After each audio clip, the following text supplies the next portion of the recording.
Bruce Toussaint, Europe 1 Matin. interview. Florian Philippot, directeur stratégique de la campagne de Marine Le Pen, vous avez écouté, comme nous d'ailleurs, les informations de Didier François. Qu'est-ce que cela vous inspire ? Est-ce que vous vous dites d'ailleurs qu'on aurait pu éviter ces drames ?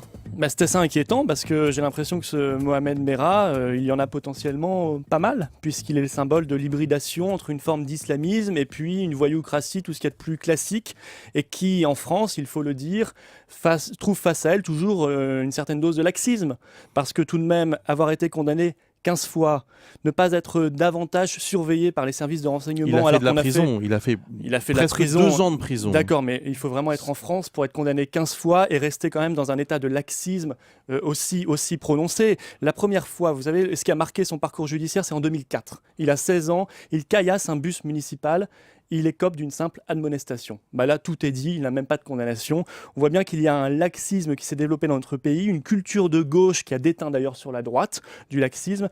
Et c'est vrai que c'est assez inquiétant. La prison, parce que quand pour on apprend... un adolescent de 16 ans, c'est pas toujours la bonne solution. Écoutez, le caillassage du bus municipal, c'est pas forcément de la prison, mais un peu plus qu'une admonestation. Parce que quand, à force comme ça de donner des signes de faiblesse, eh bien, on en arrive à des parcours criminels qui deviennent dramatiques un jour ou l'autre. Et c'est vrai que quand on apprend hier soir qu'il était interdit de vol aux États-Unis, alors qu'il est français, qu'il n'est même pas soumis à la même obligation en France, c'est extraordinairement inquiétant. Vous regrettez qu'il n'ait pas été pris vivant ?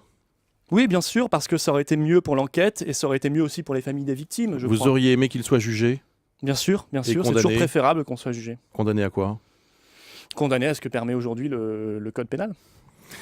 Dans cette campagne présidentielle qui reprend, il y a un sondage qui est tombé ce matin, un sondage BVA, qui montre que, pour la première fois d'ailleurs, Jean-Luc Mélenchon est en 3e position dans la course à la présidentielle devant Marine Le Pen. Qu'est-ce que vous allez me dire, que les sondages veulent rien dire ? Non, c'est pas ça, c'est un sondage, il faut rester toujours très prudent. Moi, je crois pas du tout à cette bulle Mélenchon. Il y a sûrement une bulle en ce moment parce qu'il a fait son petit show à la Bastille. Sarkozy aussi l'aide un petit peu parce que Mélenchon il tape sur François Hollande et Marine Le Pen, donc c'est pratique. Mais c'est vrai que je pense que l'illusion, là, dans le mois de campagne, va se dissiper assez vite, aussi bien sur la thématique économique et sociale, où l'ami des travailleurs... C'est une prédiction ? Vous avez une boule de cristal ? Ah oui, je suis certain. Écoutez, il suffit de discuter avec les gens, on voit bien que c'est une bulle.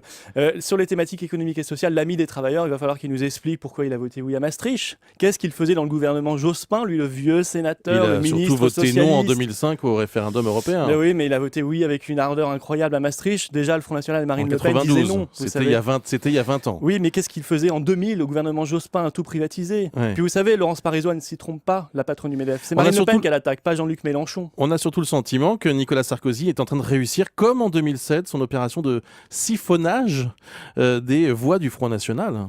Au fond, Jean-Marie Le Pen était à 11% en 2007, là 13% dans cette enquête pour Marine Le Pen. Oui, d'autres 17%, donc restons extrêmement prudents. Non, et puis là on voit bien que Jean-Luc Mélenchon, d'ailleurs depuis hier, il est complètement perdu. Parce que pour lui, tout ce qui vient de l'immigration, de près ou de loin, est forcément bon. Alors là, il ne sait pas quoi dire, il est perdu. Il avait tout de suite accusé Marine Le Pen, entre les mots, d'être derrière cette tuerie. Quel rapport avec l'immigration ? Écoutez, un Français d'origine algérienne, l'islam radical. Oui, il est français, mais vous savez très bien que l'islam radical, ça a un lien avec l'immigration. Oui, il est né en France. Oui. Mais je vous dis qu'il y a tout de même dans cette histoire un lien avec l'immigration de masse.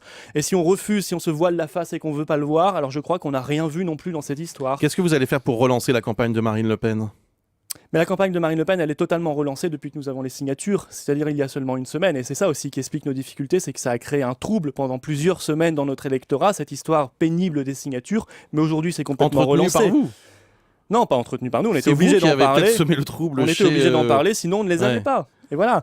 Et c'est vrai qu'hier, elle a parlé des services publics, elle a rencontré des postiers à leur demande en banlieue parisienne. Aujourd'hui, elle est au Mont-Saint-Michel pour parler du patrimoine national. Et puis, on va revenir sur ces questions de sécurité.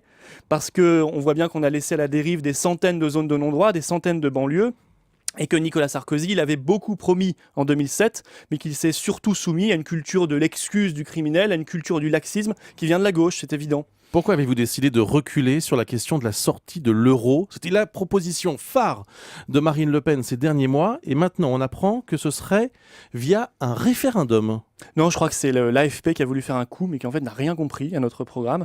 Alors on va lui expliquer. Nous avons toujours dit la même chose. Nous faisons une sortie concertée avec nos partenaires européens et organisée de cette monnaie unique pour ne pas subir l'explosion que nous considérons comme inéluctable et très coûteuse pour les peuples. Le référendum, c'est nouveau. Mais le référendum, il interviendra, et nous l'avons toujours dit. Ah non, je vous assure que Marine Le Pen est venue à plusieurs reprises dans ce studio. On en a parlé longuement. Non. Elle n'a jamais parlé d'un référendum. La situation, nous sommes toujours favorables. Nous sommes toujours favorables au référendum, vous savez. Toujours, parce que nous voulons remettre le peuple français partout. Sur cette question de l'euro, c'est nouveau, mais il n'y a pas de honte à dire qu'on a changé d'avis. Non, mais on n'a pas changé d'avis. Je vous explique la situation. Si jamais il y a une sortie unilatérale de la France parce que la situation est bloquée, alors naturellement nous la soumettrons à référendum. Nous n'avons jamais varié là-dessus, mais le but c'est d'organiser la fin d'un système économique qui est mortifère. On le voit bien avec l'euro, mais on le voit bien aussi avec l'ultralibéralisme et le libre-échange généralisé. Voilà ce que nous disons. Vous croyez toujours au second tour ? Plus que jamais, parce que je pense que l'illusion sarkozyste ne perdurera pas non plus, parce qu'on ne refait pas 2 fois le même coup.